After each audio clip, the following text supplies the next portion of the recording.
Hey everyone, just a quick note to let you know that we had a brief equipment mishap in the studio for this episode, and unfortunately there's about a 2-minute period near the beginning where the audio quality gets a little rough. But don't worry, if you can hang in there and get through that little rough patch, the rest of the episode sounds great. Thanks for listening and enjoy the show.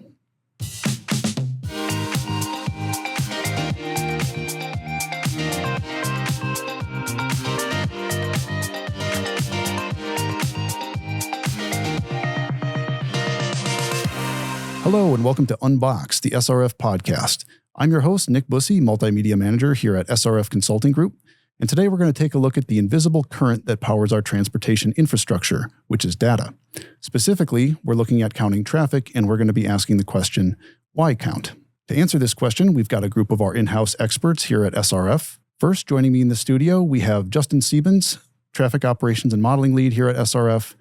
Justin's background is in traffic impact analyses, microsimulation modeling of local, regional, and state roadways, and grant funding applications for local municipalities.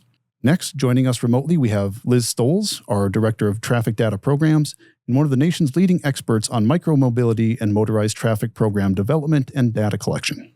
Finally, also joining us remotely, we have Stephen Jessberger, Senior Project Manager and a national subject matter expert on traffic monitoring with more than 30 years of experience, including with the Federal Highway Administration. Now, I will confess that I know very little about this topic, so I'm going to kind of let you all take over.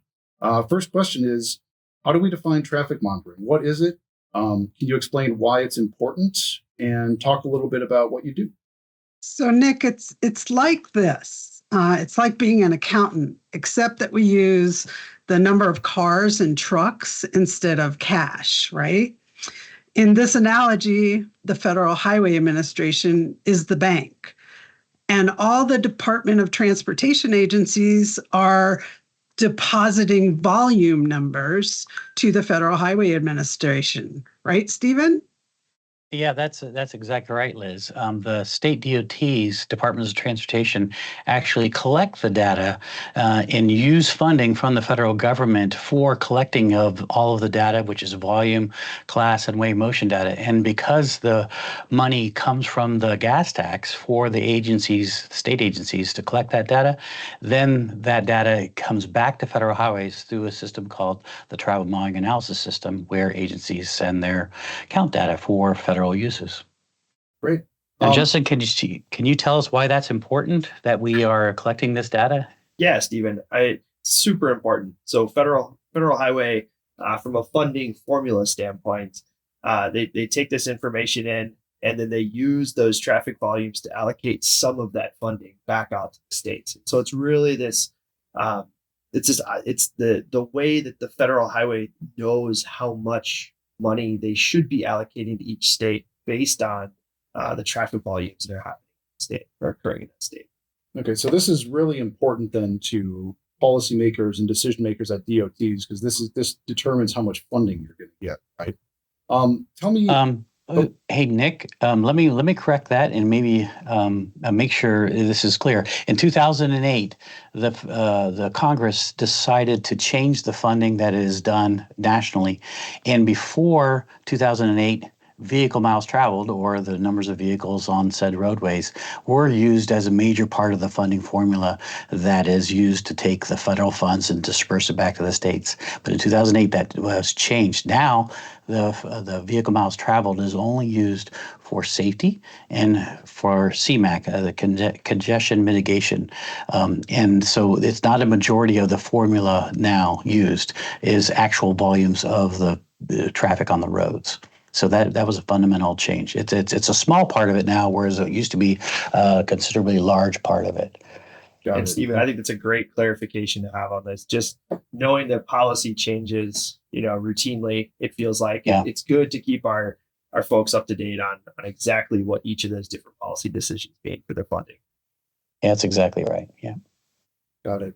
How is this data used? How do they use traffic monitoring data to inform specific decision making? I don't know, can you give me an example or two where data like this is really impactful? Yeah, and so what the Federal Highway Administration does is they integrate all these traffic volume data sets from every single DOT, and they provide one of the most important reports in the nation for traffic volumes is called the Traffic Volume Trends Report. This report is really impactful to many governmental agencies and private agencies. And Stephen has a couple of examples I think that you can share with us, right, Stephen? You bet. Yeah. So if you think about your insurance that you pay for, when I happened to be up in North Dakota, my insurance rates were significantly less than where I live now. And the reason was there's a lot less traffic in North Dakota than it is where I live now. And so it's an exposure component. So the insurance companies use the traffic volume trends reports of exposure of how many people are driving. The more people out there driving, more likelihood I would get in a crash or have a fatality and have an insurance claim against them. So it's used by insurance agencies. It's also used by a bunch of companies that sell food. And if let's say you're a company like Cracker Barrel and you have a sign on the side of the road and traffic going by there, a certain percentage of them people will stop and eat. And if your traffic is going up, but your sales are going down, well, then they know to look at maybe the manager and there's something wrong with the store. So they use the TVT report for those metrics. That's interesting. I had no idea. That never occurred to me before, but that makes perfect sense. All the vendors actually pay for, when you see a sign on the side of the road, it says, your favorite vendor, whoever it is, whether Starbucks, McDonald's, they all pay. That sign is based upon the number of people who see that sign, and they pay based upon traffic volumes, as an example. Yeah. Interesting. Justin, anything to add? Yeah, I think the key thing there, there's multiple sides of this, right? This data gets used all across the profession as a whole. So as Stephen mentioned, there's the private side of it that really leverages this information, tries to understand where should they be putting their resources, who's gonna see that sign the most, as Stephen said. But then there's the other side of it, which is more on the professional side and kind of where SRF as a whole leverages a lot of this data. And I think one of the key things here in Minnesota, particularly where we're at right now, this data is used pretty much on a daily basis by folks on our team. When we think about the information that's available to us, if a project comes in the door, a client is asking us questions, first thing we do is we say, well, how much traffic's on the road out there today? MnDOT does a great job of taking that information and boiling it into a nice, easy platform for us to access and look at how those volume trends are changing over the years. We can go back 10 years, we can go back 20 years in some cases, and it allows us to get an understanding of where the growth is happening, what the volumes mean, and all of that information is readily available for us because it's all collected on the back end. And it's just a different way to visualize that data. It keeps, the biggest thing is it keeps us from needing to collect a lot of that information on every project as well. So it's already there. We can leverage it. If it's not, well, then we'll go out and collect it. The beauty, of course, then for us is when we collect it, we can get that information to MnDOT, we can get it to our counties, and that all that information can get shared out across all the different agencies so folks have access to it. Can I add to that what Justin said and just say that, for the DOT, the traffic volume data is like the base data set for every operation, everything design, operations, construction. We answer the question, why count? We give them those volume numbers. And so I always say it's the very base foundation of everything that a DOT does. And also tagging off of that, Liz, and with what Justin just said, the data that's reported by state agencies to federal highways, one of the ways is done is through the Highway Performance Monitoring System. And by Congress, it's requirement that all state agencies report their geospatial data of all of their roadways to federal highways. And then information is reported on the roadways of travel and sometimes combination in single unit vehicles and other data, traffic data, which is a geospatial data set for the whole nation for us to use. And it's, like Justin said, it's used all over the place and most of the time on a daily basis. Yeah. Yeah, Stephen, I'll add to that too, because it brings up an example here that just happened recently. We've been having, Liz and I and Stephen have been having some meetings with some MPOs in a different state. And as part of some of those conversations, there were questions about where to get at some of this data. And depending on what state you're in, each state does it differently. But to Stephen's point, this national data set's available for to anyone who wants to see it, wants to use it and leverage it. And it spurred some really good conversation about how do we get access to that. It's going to make their life easier because they can just download that geospatial information and leverage it for what they need. Of all the reasons that it's important to count this traffic monitoring data, what do you think is the most overlooked reason by transportation agencies? I think most transportation agencies have a count program, at least at the DOT level now, but sometimes they don't know how or why they're even doing their counting on facilities that a agency is responsible for maintaining. To this overlooked reason, I would say if you don't count, you're not counted. So it's a really important thing to make sure that your agency is doing, because it's something that everybody needs, that foundational data, as we discussed earlier, even at a DOT for every operation that occurs.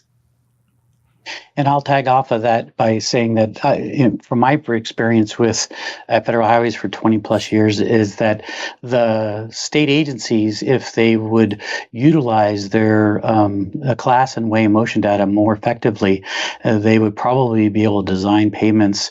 And so that's an area from a state perspective that if they were utilizing their class and weight data for payment design in a more effective way, I think we would have longer lasting payments and properly designed payments based upon actual travel characteristics that exist in a given section of road. And another item that that agencies tend to lack is utilizing data from other sources. For example, most cities you'll see your speed is signs, right? If you go over the speed limit, then it flashes at you. And those speed signs are meant to be traffic controlling because they're trying to get you to lower your speed and stay within the speed limit. Well, almost all of those, there's about 7 of them nationally, and they all collect traffic data. Only a few of them actually agencies use that data for their counting program. And so there's a number of different data sources that state agencies could use that they're not utilizing yet. And so at some point, I'm hoping maybe through SRF and that we could help agencies with being able to collect those non-traditional data sources, quality control them, make sure they really represent what takes place on the road, quality data for quality decisions, and then help agencies to leverage those to have more complete data sets. So. Yeah, and I'm going to tag onto that too, Stephen. I think that was a great example. The one that always comes to me is I always think about is time. When I say time, I mean on the agency side at the state level, if they're out there collecting this data and it's readily available for the cities, the counties, the MPOs, the planning organizations within a particular state, it saves time on the back end for those other agencies as well. And time, of course, is dollars as well. If we're doing a project and we don't have to go collect that information because it's already collected at the state level or maybe at the county level, that can save dollars for our city partners and our planning organization partners as well. And so it's kind of this data sharing as well as an agency takes account in a certain location, then they can share it back with the state DOT and vice versa. And we get this nice comprehensive data set that at the end of the day likely costs less from a time perspective for those varying agencies.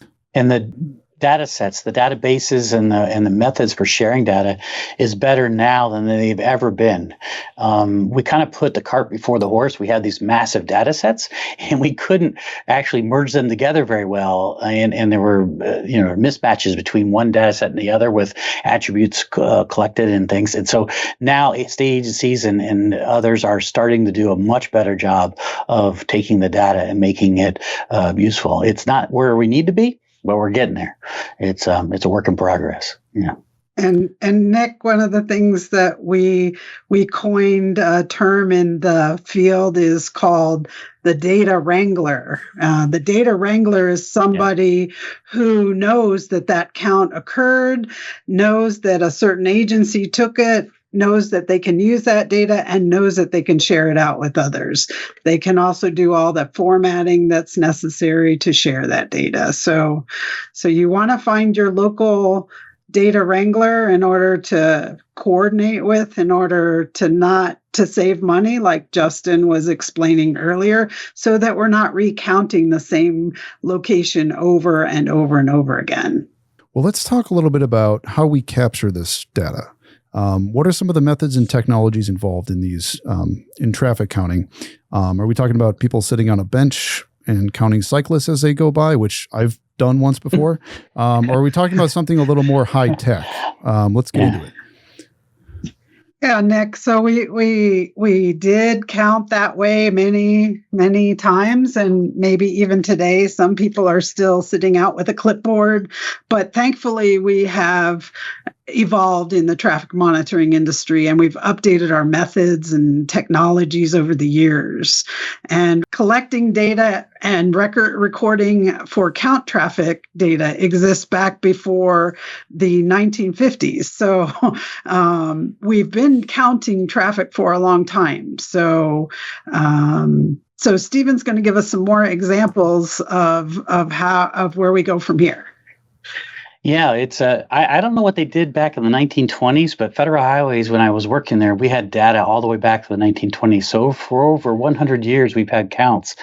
Don't know what they used to count them back then, but I do know that from over 70 years ago that there's a device called a Cahill device, if you go look at it, and it actually has a little battery in it and a piece of paper in there. And as people would drive over a tube, it would the air pulse would go in and it would puncture a little hole in the piece of paper, and then the piece of paper would advance. And you literally would, we talk about hanging chads from many years ago. Well, you'd have holes in papers, and somebody would have to manually go look at the piece of paper and count the number of holes, and that was the number of road tube strikes that you'd have.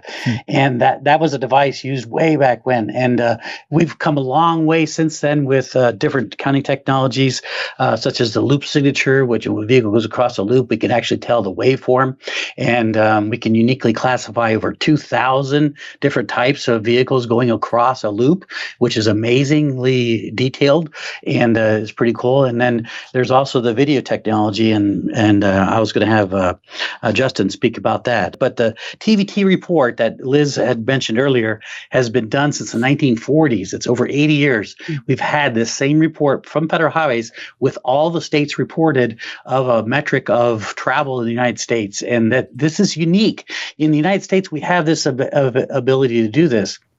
Other countries don't have this traffic data that's mandated by Congress for agencies to report and to have and to use. And it's a big deal to make sure that, when we do things, making decisions, that we base it upon that data and not necessarily a political party or the whim of somebody who happens to be mayor to do something, that we actually base it upon really sound engineering judgment. And so, Justin, if you want to cover some of the other technologies that you're aware about, that would be great. Yeah, Stephen, I think the engineering judgment piece and not necessarily taking, person A or B from the public or an elected official and taking their word for what's going on out there on the roadway system. Liz and Stephen both mentioned the introduction of video technology, and really our industry as a whole is shifting over to, as a lot of industries are, on the AI side. And what we're able to do is we're able to leverage video that we collect at intersections, along the roadways, wherever it may be. And we can use an AI system to essentially count the vehicles. In a lot of cases, classify those vehicles as well. The beauty here is we get really accurate counts versus, I can speak from experience, a grad student sitting at the intersection with a count board, punching buttons as cars go by. We get significantly more accurate count data at an intersection, and it gives us a lot more, we have a lot more confidence in it overall. And the other kind of I'll say that the other piece that we get out of this when we leverage video counting versus some of the old style ways, I'll call it, or the older ways to do this, is we can actually see what's going on. And so there's a lot of technology coming out, a lot of innovation happening here in the last, call it 2 to 5 years, give or take. But it's really accelerated in the last couple of years, and that's near miss technology. And so what that's doing is it's looking at a certain spot in time and saying, was there a conflict between two different vehicles, or was there a conflict between a vehicle and a pedestrian? We actually look at what's called post-encroachment time, and that's looking at that time difference between when those two trajectories crossed. And so a lot of times in our industry, we'll be out talking with the public and we'll hear somebody say, this intersection isn't safe. This area is not safe. We'll go look at historical crash records and there's nothing there. It looks fine on paper. And we'll go out, we'll record, we'll do a turning movement count, we'll look at vehicle trajectories, we'll look at that near miss piece. And all of a sudden it's like, oh my gosh, like there's, 50 crashes a day that could have happened here. But because folks are just barely missing each other, or one driver yields and the other one doesn't, kind of thing, we don't have that crash there.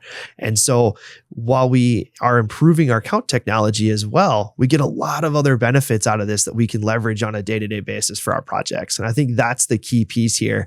That's the why count part with some of this, is when we're leveraging these newer technologies, they serve multiple purposes and we can get more out of it for our clients. That's great. So how about we share an example of that on the PowerPoint so that you can actually visually see what we're talking about? We actually have a camera sitting up here watching this entire intersection, right, Justin? And I'll play the video and you can talk about what's going on here. Yeah, so what you're seeing in here is we're able to see that bus make that turn kind of right after those peds walked through there. We had two kind of walking towards us on the screen and we had one walking away from us. And so when we're looking at these, there's two different types that we want to look at. There's the legal driving behavior, I'll call it, right? Which is, it's a near miss because a ped was waiting, or the bus in this case was waiting for those two peds to clear the crosswalk before they made their turn. And then there's the riskier behavior. I'm not going to call it illegal, but the riskier behavior where there was still a person walking away from us on the screen and they had to probably wait for that bus to make their turn. And so we can start to look at this and we can quantify the risk factor, I'll say. And none of this was available, 5-10 years ago. This is all things that have happened in the very recent term here. That's amazing. And on the left of this slide, you can see the pie chart, right? And instead of our traditional spreadsheets, we can now do reports that show pie charts and all sorts of other visual information that we were never able to do before, and really helps visually to see what's going on. And what led to this, what you're seeing here now with video and us being able to do this analysis, that's just 10 years ago, we would have never even hardly thought about doing that. If we go back to the count technology, which is stretching a road tube or putting a magnetometer in the road, that requires somebody to go into the road. That's a hazard. And there's a lot of state agencies who are now moving away from, hey, we want to stay completely out of the road when we do our counting now. And so, a road tube used to be squished, an air pulse would go in and trigger an air switch. Well, that works fine when you're going 10 miles per hour or faster. But as you just saw with what you're seeing at that intersection, and you're going to see with these examples, what do you do with stop and go traffic? Well, road tubes don't work very well. Radar oftentimes doesn't work well when you're less than 5 miles per hour in speed. Well, we need the information at those very slow trajectories and velocities. And so it's really important. So that's why where video comes in, and more advanced technologies allow us to be able to collect data, even if stop and go traffic. I've seen with video, a vehicle come into a picture, it's raining, it's at Logan Airport, vehicle comes in the picture, waits in front of the sensor, the video camera, for a good 2 to 3 minutes, moves forward 5 feet, waits another 30 seconds, and then moves on. And yet we properly counted it and classified it. With road tube radar systems, they would never be able to do that. But now we can. And that's where AI and video technology has really come a long way, as has already been said. In the last 2 to 5 years, transformative the way video can now count. It's amazing.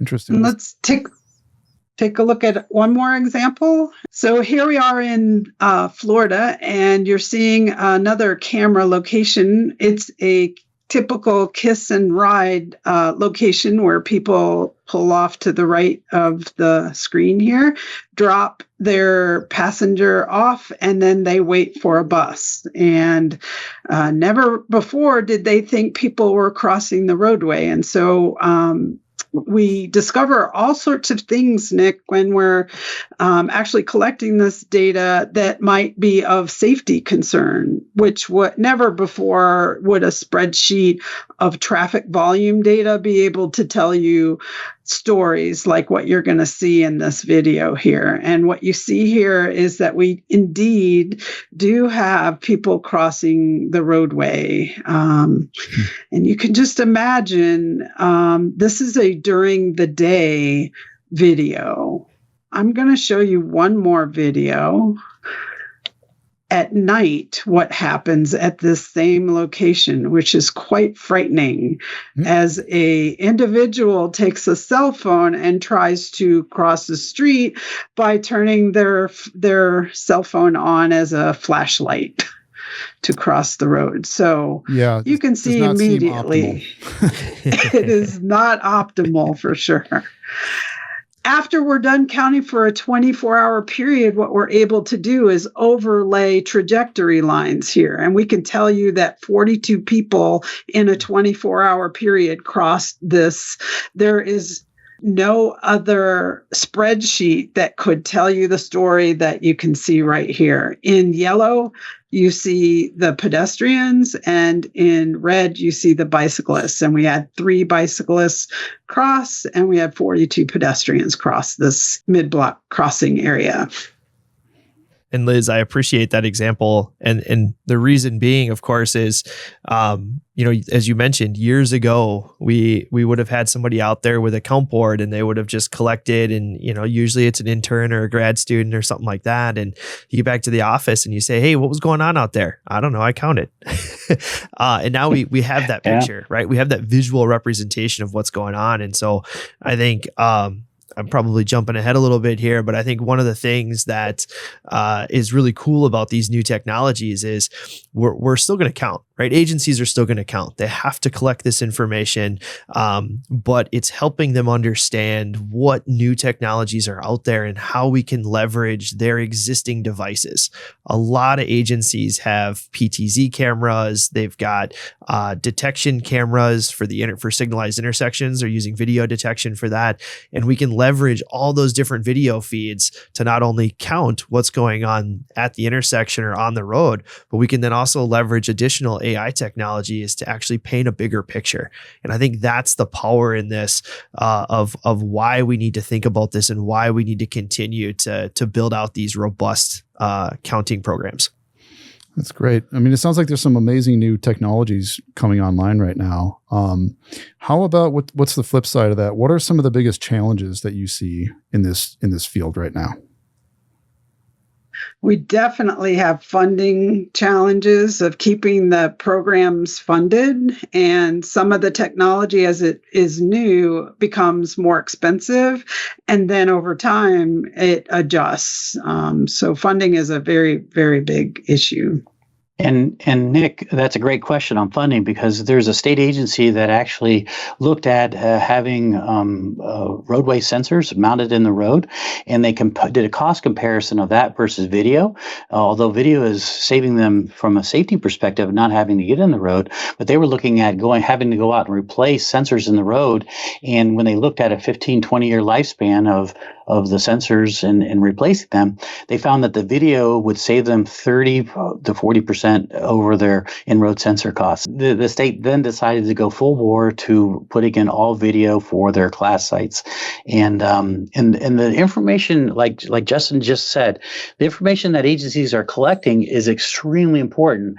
I don't envision this ever going away, that the state agencies are going to have to be collecting this data, because the data is used for environmental studies, it's used for pavement design, it's used for freight analysis. Like, for example, if you're going to decide whether you're going to close a road or not when you're doing a major reconstruction of a road, they do the highway cost allocation and they use the class and the weight data, and it's the freight that's moving along the road and the weights of those and then the frequency of them that are there, that then determines the value of that road and whether, hey, instead of closing that road, maybe just take an extra lane and do it that way versus moving the traffic off of it altogether or whatever is decided. There's all of these decisions that agencies need to make, and they use the traffic data for making those decisions of when to close it, how to close it, and for maintaining the roads. And so it's part of freight analysis. It's part of payment. There's so many uses of the traffic data. It's the counting is getting more important in value over time. Yeah, and I would just add one little point to that too, Stephen, that I think one of the big things is, from a challenge perspective, the agencies know they're collecting all this information, but they have jobs that they have to do on a daily basis as well. Right. And they have all these different things. They're pulling them in different directions. And of course, it's knowledge, right? It's what can we do with all of this information? What options do we have available to us? And then how can that fit into their funding programs? And so having conversations like this are critical because we help kind of open the doors to a lot of our clients, to a lot of the folks in this industry to be able to understand what's out there and how they can leverage the information they're already gathering and to help them get over that funding hurdle. I was just going to mention that this is a mantra I've had for years. It's quality data for informed decisions, and it's not just data. I've heard people say data. It's quality data, because if we put bad data out, if we have a counter that isn't counting right and we use that information incorrectly and saying it's maybe a higher or lower volume than what it really is, that we were doing a disservice to anybody. So it's quality, accurate data that we use for informed decisions. So people who need to make those tough decisions on what to do with a roadway, with adding a lane or maybe doing a road diet, they have the correct information for making that decision. Is really important. Other mantra, Stephen, I think that's been great over the years in the industry is collect once, use many times. Yeah. That's really getting also at the funding and not having to collect the same site over and over, but yet sharing the data with that concept of the data wrangler that we talked about earlier. And I mentioned, we've talked about video a lot, but there's another technology that is brand new that agencies are using. And there's a national study, it's a transportation pool fund called 520 that's doing 6 major corridors around the United States where they're using a thing called loop signatures. When vehicles goes across a loop, we can uniquely identify them and tell and re-identify those vehicles along a traffic stream. And that is pretty amazing. For many, many years, a loop was just a counting device. Now we can actually tell the types of vehicles, and that's pretty neat. It does require in-road loops, but loops, once they're installed, tend to last between 20 and 30 years, usually, when installed the new ways with having them 5 inches down in the pavement and all, which ends up being a technology that is pretty safe for the public. It's still not perfect.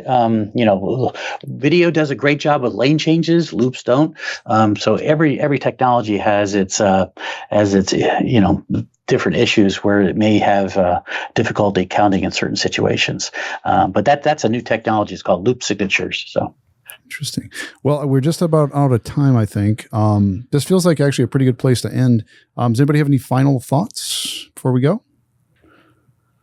I think there's, we can continue the conversation. And what I would say is in the future, we want to be able to bring in different perspectives because there are very many different jobs within the travel monitoring industry, people that focus in on the field equipment, and then there are people that focus in on the office and the calculations of all the traffic statistics and volume. So looking forward to our next episode in that we have plenty of topics like micromobility, loop signatures, different radar technologies for counting in the future. So thanks for having us today, Nick. Yeah, great. Thanks, Nick. Yeah, no, thank you to all three of you for being here. It's a really interesting topic, definitely a lot to explore. And thanks everyone for watching and listening. We'll drop a link in the description to anything we discussed in the podcast.